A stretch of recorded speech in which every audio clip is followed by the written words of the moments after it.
అందరికీ praise lord. దేవుని నామానికి మహిమ కలుగును గాక. మీరందరూ బాగున్నారని నేను నమ్ముతున్నాను. నేను పెట్టే షార్ట్ వీడియోస్ వల్ల మీరు కూడా చాలా మంది కామెంట్స్ చేస్తున్నారు. చాలా సంతోషం అనిపిస్తోంది. దేవుడు మిమ్మల్ని ఇంకా బహుగా దీవించి ఆశీర్వదించదురు గాక. ఆమేన్. సో అలాగే మీ ఫ్రెండ్స్ కి, మీ కొలీగ్స్ కి వారందరూ కూడా షేర్ చేయండి. ఒకవేళ if you feel it's blessing.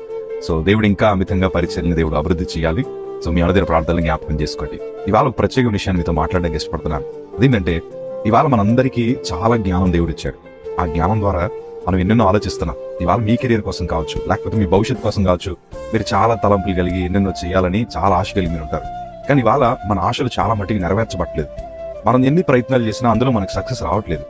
తర్వాత మనం చేసిన ఆలోచన బట్టి తర్వాత అనిపిస్తూ ఉంటది, ఏంటి ఇంతలా ఆలోచించానేంటి, లేకపోతే ఇంత తప్పుగా డెసిషన్ తీసుకున్నానేంటి, లేకపోతే ఇలాంటి రాంగ్ వేలో నేను వెళ్ళాల్సి వచ్చిందేంటి, నేను కరెక్ట్ గానే ఉన్నాను కదా అని ఒకసారి మనకు చాలా సార్లు మన తలంపులు ఒకసారి మనల్ని తప్పుడు మార్గంలో తీసుకెళ్తా ఉంటాయి. సో ఇవాళ మై డియర్ ఫ్రెండ్, ఇవాళ మనతో దేవుడు మాట్లాడుతున్న మాట ఏంటి తెలుసా? నన్ను కూడా బలపరిచిన మాట అది.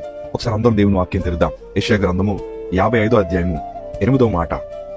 నా తలంపులు మీ తలంపులు వంటివి కావు, మీ త్రోవలు నా త్రోవల వంటివి కావు, ఇది యెహోవా వాక్కు.